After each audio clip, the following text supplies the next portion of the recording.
Hi guys, welcome back. Today I'm going to show you how I make my oxtail. I know there's a few ways to make oxtail, but this is the way I make it and I really do enjoy the flavours.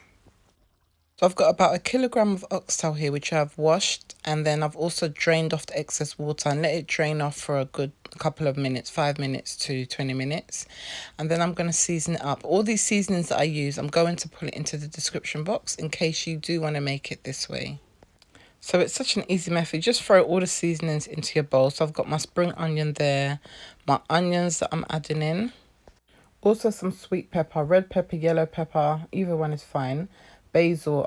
Oxtail's mainly based on using dry herb seasoning. So a lot of dry herbs. So I just throw in about a tablespoon of basil. And then also some rosemary. Rosemary is good on red meats. Oxtail is good on lamb, is good on beef. And some adobo seasoning. I don't put in too much adobo seasoning, about a teaspoon, because as I said, it's based on dry herbs. Ground pimento. All my meats, I put pimento. It just gives it that extra kick. And then also some cracked black pepper. You can use the powdered black pepper. Either one is fine. More mixed herbs. This is a mixture of all different types of herbs. I use it in all of my cooking. Some baking powder. You need baking powder to help to tenderize the meat. Put about a teaspoon of baking powder. So I've grated some garlic, which I just throw in there as well. You can use powdered garlic, but this type of garlic, when it's grated, adds a bit more flavour. Some soy sauce. You can use browning. I know a lot of people use browning in oxtail, but I prefer to use soy sauce. I think the taste is better and it gives it a nicer colour.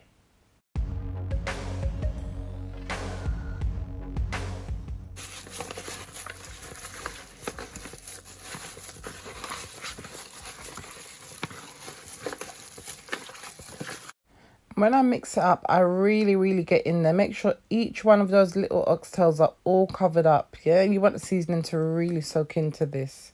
And then once it's all seasoned, I just cover it up and put it into the fridge for a day. Even if you could do a couple of hours, it's fine.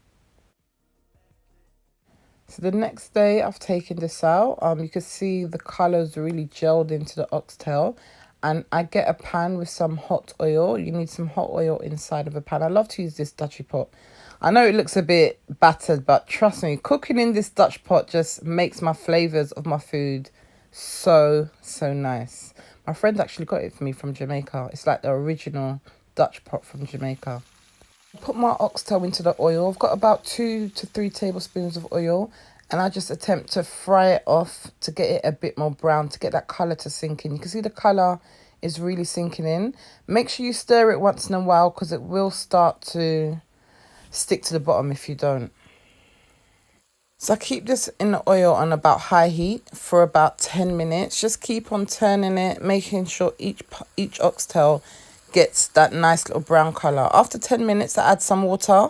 Always remember, add the water to the side. Don't throw the water over the whole piece of oxtail. And then just mix it all in to incorporate the water.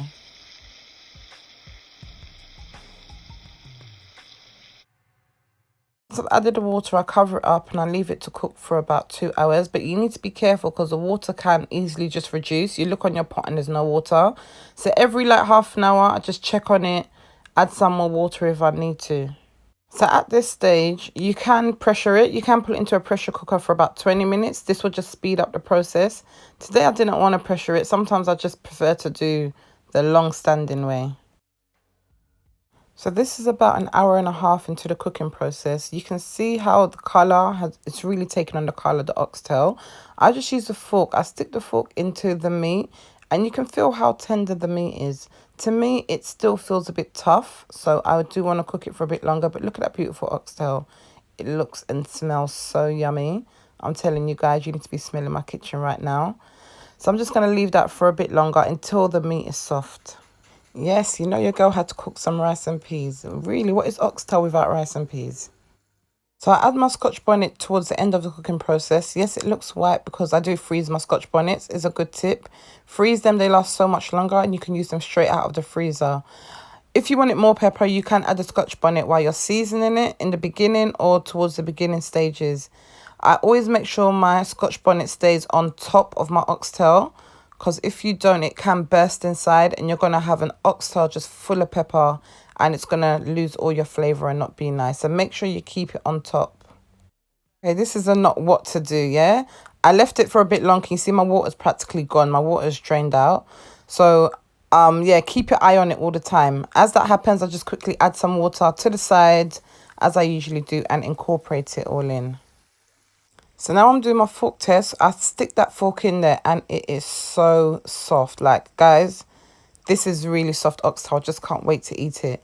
The next stage, I need to make up my gravy for the oxtail to give it that extra kick of flavour.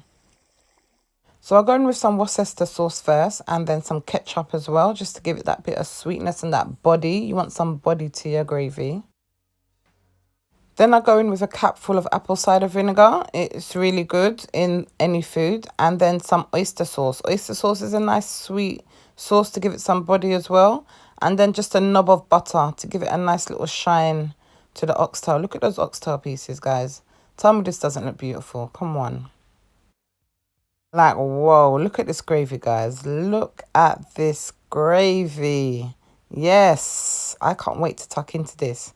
If you are liking this video, hit the subscribe button, hit the like button, show me some love.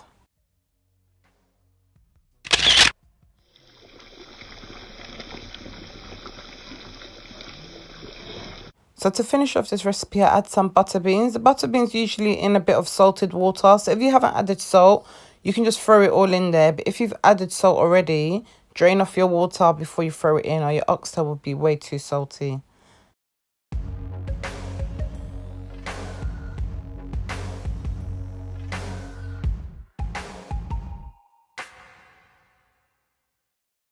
Let that simmer for a good 5 minutes until they get a bit softer. Look at this. Look at that. Yummy. So the butter beans have been simmering for about 5 minutes. This is ready, guys, to plate up.